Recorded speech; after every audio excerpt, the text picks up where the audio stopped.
So yesterday, Apple released a whole new set of beta updates for iOS 17, iPadOS, macOS, watchOS, and everything else in between. So in this video, what I want to talk about is primarily iPadOS 17 Beta 2, talk about the new features, any new bug improvements, and all those small little nuanced changes that we were able to see over that 12 to 24 hour span. So without further ado, let's talk iPadOS 17 Beta 2 and everything that you need to know. Let's get into it. So let's get right into this video, everybody. The first thing that I like to do is show you guys how big this update is going to be. So if I zoom in here, you can see that for iPadOS 17 Beta 2, it's about 1.15 gigs in size. So give yourself at least, maybe 2.5, 3 gigs of open storage to make sure this gets installed and installed correctly. And you guys can see that with the very first actual new thing that came up with this new update is the update screen itself. So if I zoom in here, you see that we're getting a little bit of a different UI than we've seen pretty much for the last forever, honestly, since the iOS beta program has been available, or the iPadOS beta program has been available. So the first thing you see is that we do have an update now versus update tonight. And you can see on the bottom it says, if you select update tonight, iPad will try to update when the device is locked and the battery has enough charge. The update will take about 20 minutes to install. I obviously chose update now, but update tonight is a nice feature that's now going to be coming to all iOS and iPadOS devices. And then if we go back into our settings, we go into general, go into about, I also like to see what the build number is here. So the build number is 21A5268H as in Harry, so that lowercase h means that we're getting closer and closer to the final beta update. Again, we're only in beta 2. iOS and iPadOS 17 should be coming out whenever the iPhone is announced, which should be in late September, maybe even early October, so we're still a ways away. We should be getting beta updates, at least for the next few ones, every 2 weeks, and as we get closer to the final release, every week we should be getting beta updates. But another update for this screen is this: for more information, please visit one of the following programs. So it just gives you links on how to get the beta program as well as how to go to the developer Apple website. Nice added bonuses, nothing too game changing, but that is a new update in the build number and the build size for beta 2.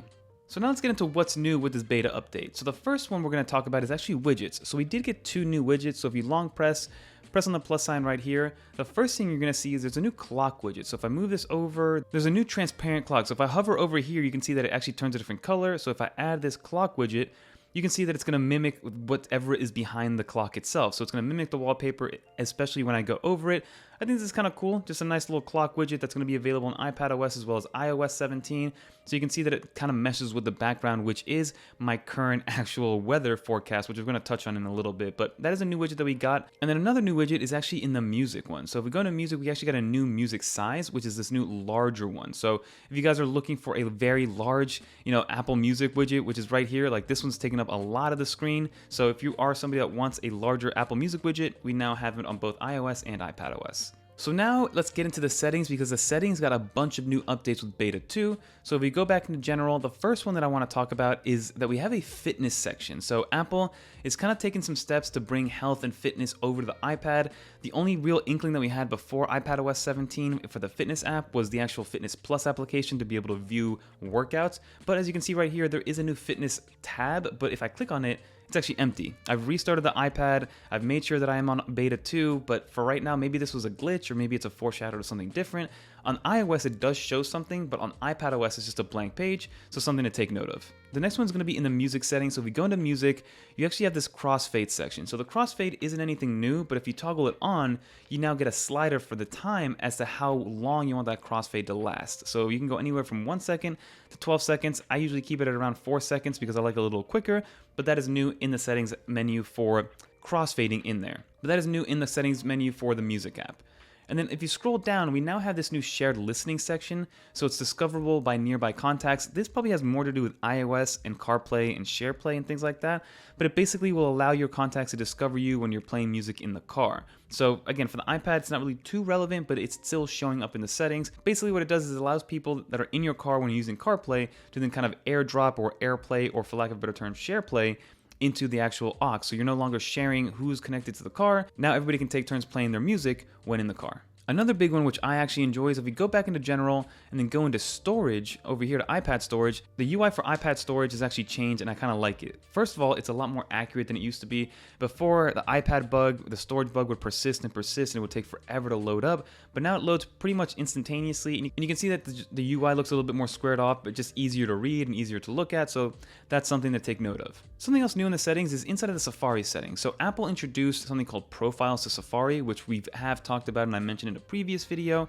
But before, with the Safari profiles, it would actually start you off in a default like no profile. But now the default profile is actually personal. So if I go into Safari, go here, and then go down here, by default, you're going to be in your personal section, in your personal profile. There is no like none profile. So before with beta 1, there was a profile that didn't exist, or kind of like a general profile that didn't have a name, but now that general profile by default is going to be called personal.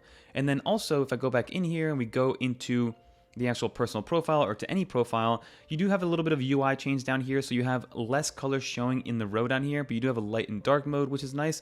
And then also the 3 dots allows you to go see those other colors, whereas before with beta 1, this light and dark mode was not there, and then you had more colors, but then you can see down here that personal default cannot be deleted. So something to take note of. Nothing changes from a function standpoint, just something to know. And then if we go into messages, we do have a new section for check-in. So if you go down here and scroll down, check-in is a new section that was added in beta 1. Basically, you can have notifications for somebody in your family to check in whenever they arrive at a destination they're supposed to arrive to. But here now you can see that it gives you some information. So you can have limited or full. So these data are only shared if you do not respond when prompted after sending a check-in. Includes all limited data plus route travel and location of last iPhone unlock and Apple Watch removal. So something to take note of. This is going to be very helpful for a lot of people, especially a lot of parents in my opinion. So this is a new little section and the verbiage changed from beta 1 to beta 2. Also with that same light with messages, stickers are now viewable on iOS 16 devices. So before with beta 1, stickers were able to be used. So you can click on here, add a sticker, put it wherever you want and create your sticker. But if you were to do it to somebody that did not have an iOS 17 device,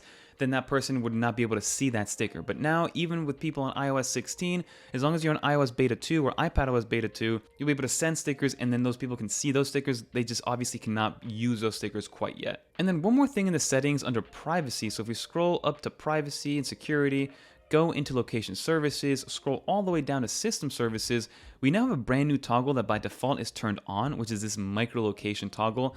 We don't really know what it is exactly. Some people are saying it has to do with that new name drop feature and being able to share with nearby devices, because again, microlocation probably indicates that it's going to be even more precise in terms of the location services around you, but it's something that by default is turned on, just something to take note of.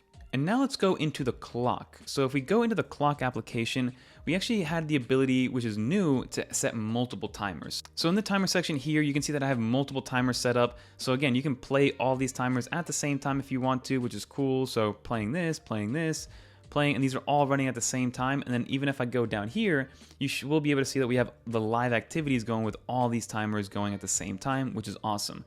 So if I go back into the clock, you also see that you have a recents tab right here. So any single time that you add a new clock of whatever time interval that's going to be, maybe it's 24 minutes, we'll press start, a new quick toggle for a recent tab is going to be there for you to be able to, again, start a new one and a new one and a new one. So that's something to take note of. I'm going to start deleting these because I don't want these all to go off in the middle of the video, but that's something to take into account, and you can see that they just end up down here, which is great to have. So then we have a couple other things that we found. So as you guys saw when I went down here, you do have access to your actual widgets here on the left hand side. So these widgets are interactable, so I can turn them off and toggle them on and off, which is great to see. But if I lock the screen, this is the first time that this is going to be allowed, and I think it's going to help out a lot. So I'm locked right now, my face is too far away. I can actually run a shortcut and lets me run that shortcut directly from the lock screen. I'm no longer sent to the Shortcuts app, which is awesome. So it kind of skips a step and makes it even easier to use shortcuts. And I can see this being extremely beneficial to a lot of people. And then another thing that you might have noticed in the lock screen is that I actually have the dynamic wallpaper for the iPad running. So you can see that the clouds are moving in the background for my lock screen because I have that dynamic lock screen going. So this is very nice to have. I love this new feature. So if it was sunny outside, it would show me a sunny day. If it was raining, it would show me a rainy day. So I like that about this new lock screen. It doesn't translate to the actual home screen itself. It will change up. If it's a sunny day, it'll give you a sunny background, but it doesn't actually move and it's not dynamic. It's dynamic in what it'll show you overall, but the image itself is static on the home screen, but it is dynamic on the lock screen. And then one more thing that I wanted to bring up is if we go into your health application, so type in health, which again is a brand new application for the iPad itself, you actually now have the ability to use and log the mental well-being section of the application. So on the left-hand side, if you look for mental well-being, this is something that Apple's going to start stressing for, again, mental health, which is a great reason to have it. But you're able to now track your mental health on a daily basis and how you're feeling at the time. Like for instance, I tracked when I was feeling a little bit stressed because I had a couple things that I needed to do, and I can log that, which is great. And then another thing that happened is that once you start with this logging of how you feel, you can then go into your calendar and be able to see that, hey, you logged it on this day, or you didn't log it on the day before. So these are all new things, but now you're able to use the mental well-being and the state of mind section of the mental well-being app inside of the health app. So it's great to see that Apple's putting a step forward into this initiative because I'm a big fan of it. And that's everything that we found that's new with iPadOS 17. There's still a bunch of bugs that I'm noticing, like the keyboard kind of is a little bit wonky. Some artwork and some kind of graphics are a little bit broken. Like you can see in the health app right now that there's lines in the heart itself, which is not how it's supposed to look or how it's supposed to be. So that's something to take into account with a beta 2. So it's not perfectly stable. Would I recommend you using it? I mean, I haven't lost any data. It hasn't been detrimental to how I use the iPad. There's some small things and some annoyances that aren't perfect, so I wouldn't fully recommend it. But again, it's not the end of the world if you do install it. And lastly, let's quickly talk about battery life, because battery life has taken a bit of a hit when it comes to the iPad and iPadOS 17. So with the battery life, you don't see that I'm fully using the battery, but you can see that for activity, I got 2 hours and 42 minutes of screen on time with just over 50%, which means I'll probably get anywhere from 5.5 to 6 hours of screen on time on a day like that. Over here, for instance, I only used up about 50% of my battery, but my screen on time was 5 hours and 19 minutes. So it really ranges on what types of applications to use, how task intensive they are. I'm kind of getting battery percentages all over the place, so there's nothing really set in stone when it comes to the iPad itself in terms of battery life. But performance overall is good, it's snappy, it's just there are some bugs that still need to be fixed and need to be tweaked in order for it to be ready to the public. But again, that's why it's in beta. But that's pretty much everything. Let's finish up this video. So that's about going to do it for this video, everybody. I'm always a big fan of beta 2 updates because we still are early enough in the update process to get some actual tangible features, as well as some visual differences like those new widgets, like the ability to use shortcuts outside of your lock screen and things like that. So overall, some great quality of life improvements. Stability has improved overall for both iOS and iPadOS 17 in our testing. We will be having a video on iOS 17, so definitely stay subscribed and stay tuned for that one. But that's going to do it for this video, everybody. If you made it to the end, leave a little dolphin in the comments down below so I know you made it to the end. And leave a comment down below of your favorite feature of iPadOS 17 Beta 2, and maybe even just iPadOS 17 in general, because I'm always down to discuss it in the comments down below. But that's going to do it. If you want to watch some more iOS, iPadOS, macOS, or maybe even some watchOS content that's coming soon, click on one of these videos right here. And until next time, I'm Fernando, and I'm out of here, everybody. Peace.